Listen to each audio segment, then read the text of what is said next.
വളരെ കാലങ്ങളായി മലങ്കര സഭയെക്കുറിച്ച് കേൾക്കുന്ന ഒരു വാക്കാണ് പള്ളിപിടുത്തം. ഇത് വ്യാഖ്യാനിച്ച് സഭാ കേസിനെ കുറിച്ച് പറയുന്നവർ പറഞ്ഞു വെക്കുന്ന മറ്റൊരു വാക്കാണ് ഇത് വെറും സ്വത്ത് തർക്കം എന്ന്. 1970-കളിൽ മലങ്കര സഭയുടെ അസോസിയേഷനോ പരിശുദ്ധ സുന്നകദോസോ മാനേജിംഗ് കമ്മിറ്റി ഉൾപ്പെടെയുള്ള യാതൊരു ഭരണ സംവിധാനവും അറിയാതെ ഈ സഭയുടെ എല്ലാ നിയമവും കാറ്റിൽ പറത്തി രണ്ട് പുരോഹിതർ അനധികൃതമായി മെത്രാന്മാരായി മലങ്കരയ്ക്ക് വന്നതാണ് ഇന്നത്തെ സഭാ പ്രതിസന്ധിക്ക് കാരണമെന്നാണ് ചെങ്ങന്നൂർ ഭദ്രാസന മെത്രാപ്പോലിത്ത ഡോക്ടർ മാത്യൂസ് മാർ തീമോത്തിയോസ് തിരുമേനി ഒരു ലേഖനത്തിൽ പറയുന്നത്. നിയമലംഘനം അവിടെ മുതൽ ഒരു വിഭാഗം സഭയ്ക്കുള്ളിൽ ആരംഭിക്കുകയായിരുന്നു.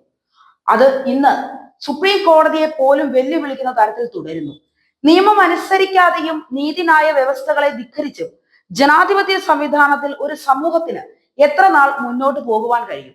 ഏതാണ്ട് 30-40 വർഷക്കാലം കീഴ്ക്കോടതി മുതൽ സുപ്രീം കോടതി വരെ കേസുകൾ തലനാരിഴ കീറി പരിശോധിച്ച് ഇരു വിഭാഗത്തിന്റെയും വാദങ്ങൾ കേട്ട ശേഷം നിയമലംഘനം തെറ്റാണെന്ന് പറയുകയും മലങ്കര സഭ ഒന്നേ ഉള്ളൂവെന്നും ഈ സഭയ്ക്കുള്ളിൽ ഒരു സമാന്തര ഭരണ സംവിധാനം അനുവദിക്കുവാൻ സാധിക്കുകയില്ല എന്നും പറഞ്ഞിട്ടുള്ളതാണ്.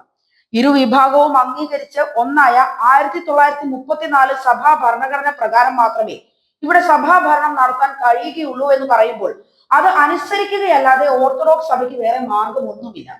ഭരണഘടനയെയും ജനാധിപത്യ സംവിധാനത്തെയും ബഹുമാനിക്കുന്ന ആർക്കും ഒരു വിഭാഗം നടത്തുന്ന നീതിരഹിത പ്രവർത്തനങ്ങളെയും അക്രമങ്ങളെയും പക്ഷപാതപരമായി പിന്തുണയ്ക്കുവാൻ കഴിയുകയില്ല.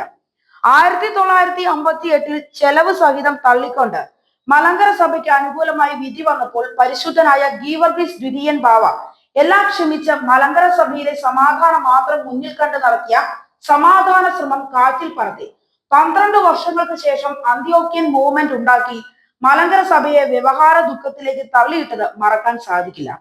അതിനാൽ തന്നെ വരും തലമുറയെയും മലങ്കര സഭയുടെ ഭാവിയെയും കണക്കിലെടുത്ത് നിയമ സംവിധാനങ്ങളെയും വ്യവസ്ഥാപിതമായ സമാധാനത്തെയും മാറ്റി നിർത്തിക്കൊണ്ട് ഒരു യോജിപ്പ് സമാധാന ശ്രമമോ ഉണ്ടാക്കാൻ ശ്രമിക്കുന്നത് വീണ്ടും ദൂരവ്യാപകമായ പ്രത്യാഘാതം മലങ്കര സഭയിൽ ഉടലെടുക്കാൻ കാരണമാകുമെന്നതിൽ തർക്കമൊന്നുമില്ല. വീണ്ടും അറിഞ്ഞുകൊണ്ട് ചൂടുവെള്ളത്തിൽ വീഴാൻ തയ്യാറാകരുത്. അത് വ്യക്തി താല്പര്യത്തിന്റെ പുറത്തല്ല, മറിച്ച് മലങ്കര സഭയുടെ മുന്നോട്ടുള്ള ഭാവിയിൽ വ്യവഹാരരഹിതവും ശാശ്വത സമാധാന സമ്പുഷ്ടവുമായ ഒരു ഭാവിയെ കണക്കാക്കി മാത്രമാണ്. ഈ കേസുകളൊന്നും ഓർത്തഡോക്സ് സഭ കൊടുത്തതല്ല. തർക്കം ആരംഭിച്ചപ്പോൾ മധ്യസ്ഥ ചർച്ച എന്ന ആശയമാണ് ഓർത്തഡോക്സ് സഭ മുന്നോട്ട് വെച്ചത്. എന്നാൽ കോടതിയിലാണ് വിശ്വാസം എന്നാണ് മറുവിഭാഗം പറഞ്ഞത്.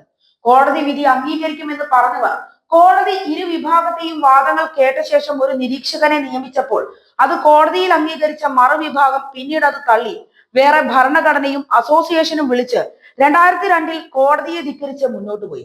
സഭ ഒരു ട്രസ്റ്റ് ആണ് എന്നും അതിന്റെ ഭരണം 1934 ഭരണഘടനാ പ്രകാരം മാത്രമായിരിക്കുമെന്നും വ്യാഖ്യാനിച്ച പരമോന്നത നീതിപീഠം ഈ ഭരണഘടന അംഗീകരിക്കാതെ വേറെ സംവിധാനം ഉണ്ടാക്കുന്നവർ സ്വയമേവ പുറത്തു പോകുമെന്നും മുന്നറിയിപ്പ് ഉണ്ടായിട്ടും അത് അവഗണിച്ച് പോയതിന്റെ ഫലമാണ് ഇന്ന് മറുവിഭാഗം അനുഭവിക്കുന്നത്.